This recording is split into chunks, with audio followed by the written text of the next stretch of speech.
Assalamualaikum warahmatullahi wabarakatuh. Materi selanjutnya adalah pengukuran waktu kerja. Pengukuran kerja adalah kegiatan untuk mendapatkan ukuran-ukuran tentang kinerja dan beban yang berlaku pada suatu sistem kerja. Kinerja adalah kecepatan kerja sistem ukuran kuantitas dan kualitas tertentu. Pengukuran dan waktu.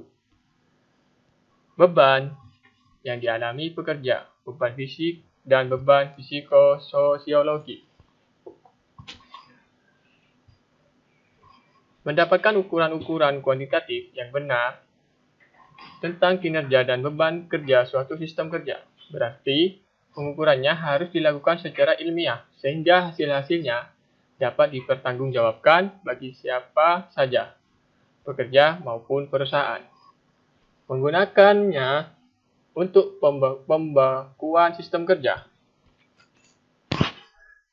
Selanjutnya, suatu aktivitas untuk menentukan waktu rata-rata yang dibutuhkan oleh seseorang operator yang memiliki skill rata-rata dan terlatih dalam melaksanakan kegiatan kerja dalam kondisi dan tempo kerja yang normal. Selanjutnya, salah satu kriteria pengukuran kerja adalah pengukuran waktu, time study, yaitu waktu standar atau waktu baku. Pengukuran kecepatan kerja, di mana dilakukan dengan menjalankan pengukuran waktu. Umumnya berujung dengan didapatkannya waktu baku bagi sistem kerja. Dan waktu baku adalah waktu yang dibutuhkan seorang pekerja rata-rata untuk menyelesaikan suatu pekerjaan secara wajar dalam suatu rancangan sistem kerja tertentu. Cara-cara pengukuran waktu. Pengukuran waktu secara langsung, yaitu pengukuran dengan stopwatch dan sampling kerja. Yang kedua, pengukuran waktu secara tidak langsung, di mana di sini ada data waktu baku dan data waktu gerakan dan lain-lain. Pengukuran waktu dengan stopwatch, prosedurnya atau urutan pengukuran waktu kerja. Di sini waktu siklus, pengujian kecukupan data, dan pengujian keseragaman data. Waktu siklus rata-rata. Di sini ada faktor penyesuaiannya. Waktu normal, ada faktor kelonggarannya menjadi waktu standar baku. Cara 1 dengan jam henti. Penetapan sistem kerja yang akan diukur, pemilihan pekerja yang akan diukur, penetapan elemen-elemen pekerja bila diperlukan, penyimpan peralatan pengukuran. Inilah langkah-langkah pra-pengukuran. Langkah-langkah pengukuran. Pertama, pengukuran pendahuluan. Kedua, pengukuran keseragaman data. Ketiga, menghitung kecukupan data. Keempat, mengalami pengukuran. Langkah-langkah pasca pengukuran. Menghitung waktu siklus. Kedua, menghitung waktu normal. Ketiga, menghitung waktu baku. Waktu siklus, waktu normal, dan waktu baku standar. Waktu siklus ialah waktu penyelesaian satu satuan produksi mulai dari bahan baku, mulai diproses di tempat kerja. Merupakan jumlah waktu tiap-tiap elemen job. Ini adalah rumus WS sama dengan XI per N, di mana XI jumlah waktu penyelesaian yang teramati dan N-nya jumlah pengamatan yang dilakukan. Waktu normal. Waktu penyelesaian pekerjaan yang diselesaikan oleh pekerja dalam kondisi wajar dan kemampuan rata-rata. Di mana di sini dirumuskan WN sama dengan WS kali P. Di mana P faktor penyelesaian jika P sama dengan 1 bekerja wajar. P kurang dari 1 bekerja terlalu lambat. Dan P lebih dari 1 bekerja terlalu cepat. Waktu siklus, waktu normal, dan waktu baku. Standarnya, waktu baku, waktu yang dibutuhkan secara wajar oleh pekerja normal untuk menyelesaikan pekerjaannya yang dikerjakan dalam sistem kerja terbaik saat itu. Inilah rumus WB sama dengan WN plus I, di mana I sama dengan kelonggaran atau allowance-nya. Pengujian data. Uji kecukupan data. Yang pertama, untuk memastikan bahwa data yang telah dikumpulkan cukup secara objektif. Yang kedua, pengujian kecukupan data dilakukan dengan berpedoman pada konsep statistik, yaitu derajat ketelitian dan tingkat keyakinan untuk kepercayaan. Derajat ketelitian dan tingkat keyakinan adalah mencerminkan tingkat kepastian yang diinginkan oleh pengukur setelah memutuskan tidak akan melakukan pengukuran dalam jumlah yang banyak, yaitu populasi. Derajat ketelitian, rate of accuracy, menunjukkan penyimpanan maksimum hasil pengukuran dari waktu penyelesaian sebenarnya. Dan tingkat keyakinan menunjukkan besarnya keyakinan pengukuran akan ketelitian data waktu yang telah diamati dan dikumpulkan. Inilah rumus dari uji kecukupan data digunakan rumus sebagai berikut. Dan inilah keterangannya bahwasanya K sama dengan tingkat keyakinan. Selanjutnya, jika N tidak sama dengan N, maka data dianggap cukup. Jika N lebih dari N, data dianggap tidak cukup atau kurang dan perlu dilakukan penambahan data. Inilah contoh. Suatu pengukuran elemen kerja dilakukan sebanyak 15 kali dengan menggunakan stopwatch. Bila tingkat keyakinan 95% dan derajat ketelitian 10%, apakah jumlah pengamatan cukup? Di sini ada 15 kali percobaan dengan data pengamatan. Dan pengamatannya ini dijadikan per menit. Dengan rumus tersebut dan didapatkan hasil sebagai berikut, 14,53. Karena N kurang dari N, maka data dianggap cukup. Selanjutnya, uji keseragaman data. Untuk memastikan bahwa data yang terkumpul berasal dari sistem yang sama dan untuk memisahkan data yang memiliki karakteristik yang berbeda. BKA sama dengan X tambah K, BKB sama dengan X kurang K, maka ini rumusnya. Dengan BKA sama dengan batas kontrol atas, BKB sama dengan batas kontrol bawah.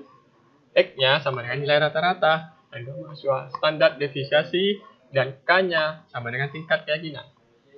Contoh, suatu pengukuran elemen kerja dilakukan sebanyak 15 kali dengan menggunakan stopwatch jika batas kontrol plus minus 3. Tentukan apakah data seragam atau tidak. Jadi, di sini ada pengamatan sebanyak 15 kali dan data pengamatannya.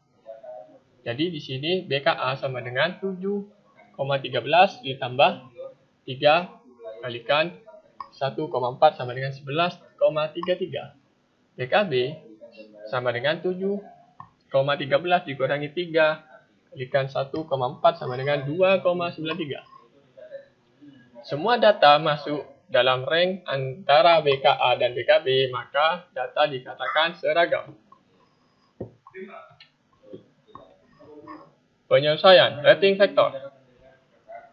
Sering terjadi bahwa operator dalam melakukan pekerjaan tidak selamanya bekerja dalam kondisi wajar. Ketidakwajaran dapat terjadi, misalnya tanpa kesungguhan, sangat cepat seolah-olah diburu waktu, atau karena terjadi kesulitan-kesulitan sehingga menjadi lamban dalam bekerja. Yang kedua, bila terjadi demikian, maka pengukur harus mengetahui dan menilai seberapa jauh ketidakwajaran tersebut. Dan pengukuran harus menormalkan dengan melakukan penyesuaian. Yang ketiga, penyesuaian dapat dilakukan dengan mengalihkan waktu siklus rata-rata dengan faktor penyesuaiannya. Yang keempat, 3 kondisi faktor penyesuaian, yaitu Pertama, bila operator bekerja di atas normal atau terlalu cepat, maka harga P-nya lebih besar dari 1. Yang kedua, operator bekerja di bawah normal, terlalu lambat, maka harga P-nya lebih kecil dari 1. Yang ketiga, operator bekerja dengan wajar, maka harga P-nya sama dengan 1. Inilah metode-metode untuk menentukan penyelesaian. Pertama, presentasi. Cara paling awal sederhana dan mudah. P ditentukan oleh mengukur melalui pengamatan selama pengukuran. Misalnya, ditentukan dengan P sama dengan 110%. Jika WS sama dengan 14,6 menit, maka WN sama dengan 14,6 kalikan 1,1 sama dengan 16,6 menit. Kekurangannya, hasil penilaiannya kasar. Yang kedua, cara SUMAT. Patokan penilaian berdasarkan kelas-kelas performansi kerja. Tiap kelas punya nilai sendiri-sendiri.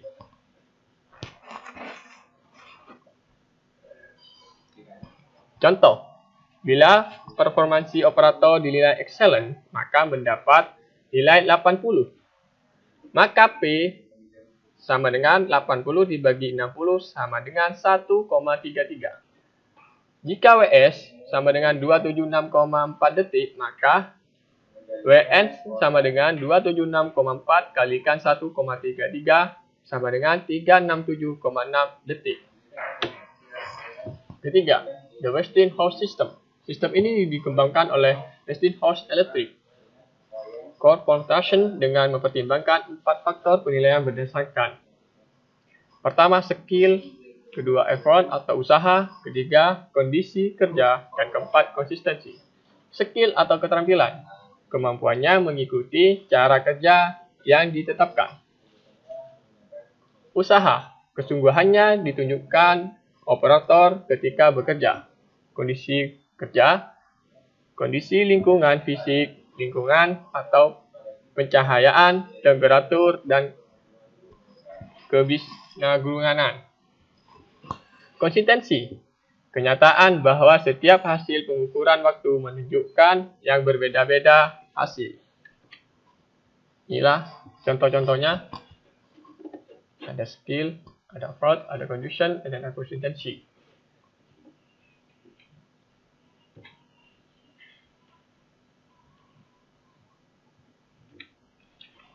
Yang keempat, objective rating. Dikembangkan oleh Munder dan Gender. Metode ini tidak hanya menentukan kecepatan aktivitas, tetapi juga mempertimbangkan tingkat kesulitan pekerjaan. Faktor-faktor yang mempengaruhi tingkat kesulitan pekerjaan adalah jumlah anggota badan yang digunakan, pedal kaki, penggunaan kedua tangan, koordinasi mata dengan tangan, penanganan, dan bobot. Kecepatan kerja. Wajar sama dengan P sama dengan 1. Lambat P kurang 1, cepat P lebih dari 1. Tingkat kesulitan pekerjaan. Lihat tabel anggota badan buku Suta Laksana, halaman 147. Yang kelima, cara Bedok dan sintesa. Di sini memperkenalkan sistem untuk pembayaran upah dan insentif dalam pengendalian tenaga kerja. Di mana skill dan effort rating. Pertama, tidak terlalu beda dengan cara SUMAT. Yang kedua, dinyatakan dalam huruf B. Standar kerja operator dinyatakan dengan nilai 60 B. Pemberian insentif 70 sampai 85 B per jam. Selanjutnya, cara sintesa. Waktu penyelesaian tiap elemen gerakan dibandingkan dengan nilai pada tabel data waktu gerakan. Kemudian dihitung rata-ratanya sebagai faktor penyelesaiannya. Kelonggaran atau disebut dengan allowance adalah faktor koreksi yang harus diberikan kepada waktu kerja operator.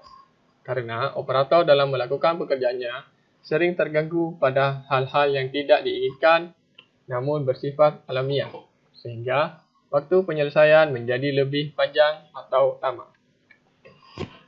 Kelonggaran dapat dibedakan menjadi 3, yaitu pertama, kelonggaran untuk kebutuhan pribadi. di mana kegiatan yang termasuk kebutuhan pribadi, minum untuk menghilangkan rasa haus, pergi ke kamar kecil, bercakap-cakapan dengan sesama pekerja. Kedua, kelonggaran untuk menghilangkan kelelahan.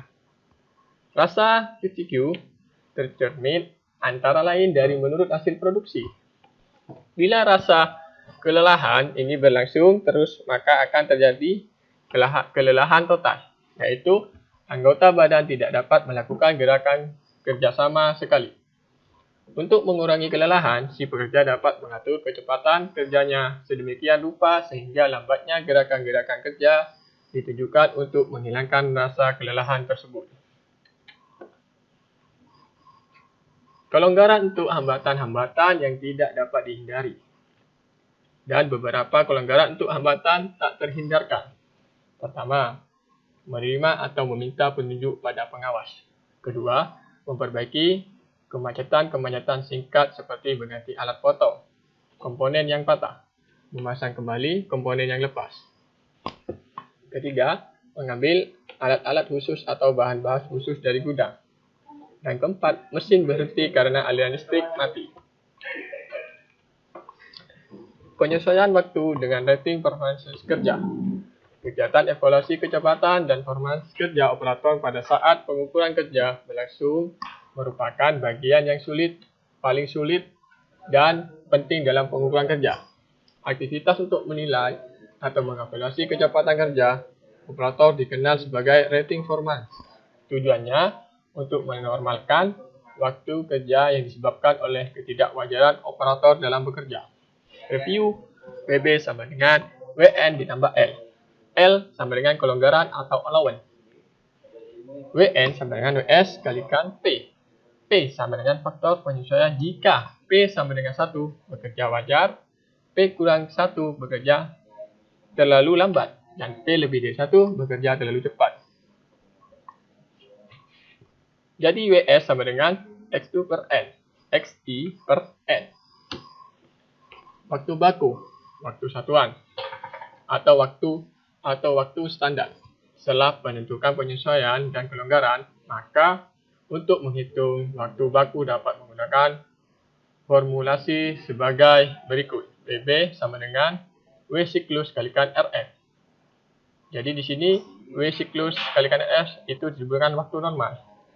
100 per 100 kurang allowance. Keterangannya, WB waktu baku, RF penyesuaian, acting factor atau performance rating, ALL sama dengan kelonggaran atau allowance. Inilah contoh suatu pekerjaan pengemasan barang dalam kotak kardus terdiri dari 4 elemen kegiatan. Dengan setiap elemen kegiatan dilakukan 10 kali pengamatan. Seperti pada tabel berikut, apabila kelonggaran adalah 15%, tentukan waktu standar. Jadi di sini ada 4 kegiatan. Pertama, mengambil kardus. Kedua, memasukkan barang. Ketiga, menutup kotak kardus. Dan yang keempat, meletakkan hasil. Dan di sini ada 10 kali pengamatan.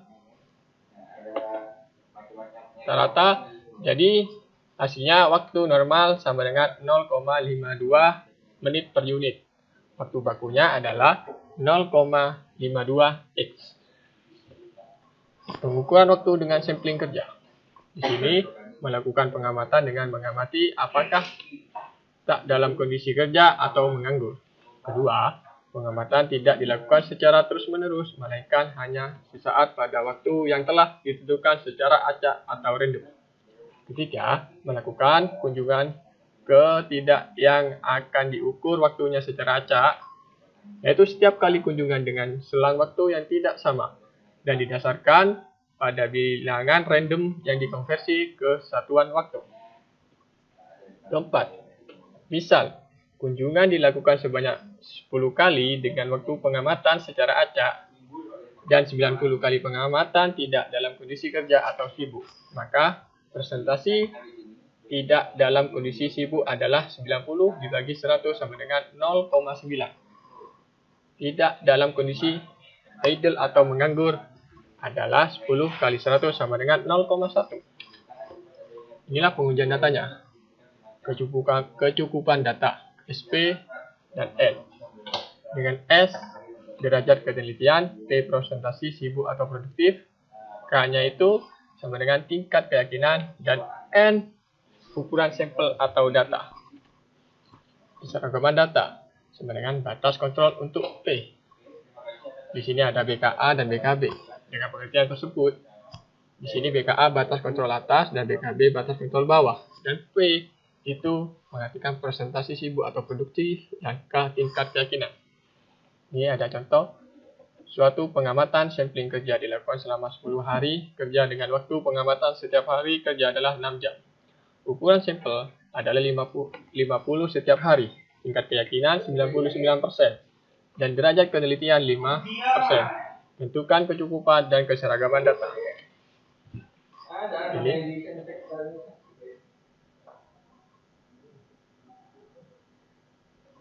Ini hasilnya. Jadi karena N kurang dari N, maka data dianggap cukup. Dan DKA mendapatkan menjadi hasil 1,019 dan BKB hasilnya sama dengan 0,748. Karena nilai presentasi kerja semuanya masuk dalam rank BKA dan BKB, maka data seragam. Waktu baku. Penentuan waktu baku dengan sampling kerja dihitung dengan menggunakan rumus waktu normal sama dengan total waktu kalikan presentasi sibuk dan rating faktor dibagi jumlah produk yang dihasilkan. Sedangkan waktu baku, rumusnya adalah waktu normal kalikan 100 per 100 kurangi kelonggaran atau allowance. Inilah contoh.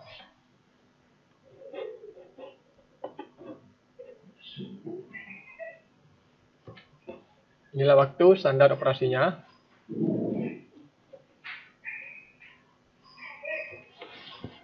Inilah waktu standar operasi. Dan sekian, terima kasih.